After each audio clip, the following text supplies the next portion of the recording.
August 2014ના CM Anandiben મુખ્યમંત્રી થયા બાદ પ્રથમ સોમનાથ આવ્યા હતા. સોમવારે 10:30 કલાકે ત્રિવેણી પાસે આવેલ હેલીપેડમાં ઉતરણ કર્યું હતું. બાદ સોમનાથથી ઝાંખી કરાવતા સોમનાથ પ્રવેશ દ્વારનું કેશુભાઈ પટેલ સાથે લોકાર્પણ કર્યું હતું. આનંદીબેને સોમનાથજીની આરતીમાં હાજરી આપી હતી.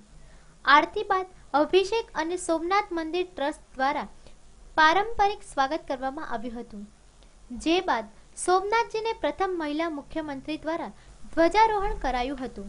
ભગવાન સોમનાથના દર્શન બાદ સરદાર ચોકમાં ઉપસ્થિત જનમેદનીને સંબોધી હતી. સાથે જ સોમનાથ ટ્રસ્ટ દ્વારા જિલ્લાની 1200 આંગણવાડીના 42,000 બાળકો માટે સપ્તાહમાં 2 વખત સુખડી તેમજ અતિ કુપોષિત બાળકોને સપ્તાહમાં 5 દિવસ સુખડી પ્રોજેક્ટનું લોન્ચિંગ કર્યું હતું. સોમનાથના મહેમાન બનેલા આનંદીબેને સાગર દર્શન ખાતે જિલ્લા વહીવટી તંત્ર અને અન્ય સરકારી અધિકારી સાથે મૂંઝવતા પ્રશ્નો અને નિરાકરણની ચર્ચા કરી હતી.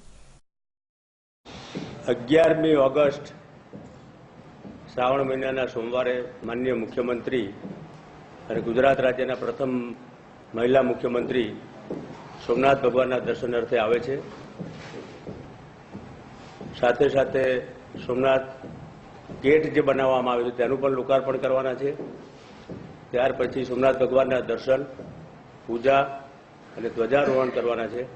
ત્યાર પછી જિલ્લાની જે 42,000 બાળકો છે, કુલ 1200 આંગણવાડીમાં આવતા બાળકો ને સોમનાથ ટ્રસ્ટ દ્વારા અઠવાડિયામાં 2 દિવસ જે સુખડી આપવાનો કાર્યક્રમનું લોન્ચિંગ કરવાના છે અને જિલ્લાના અતિ કુપોષિત બાળકોને અઠવાડિયામાં 5 દિવસ સુખડી આપવાનો પ્રોગ્રામ અમે ટ્રસ્ટ દ્વારા કરવામાં આવ્યો છે અને એનું માનનીય મુખ્યમંત્રીશ્રીના વરદ હસ્તે એનું આ પ્રોગ્રામનું લોન્ચિંગ કરવાના છે.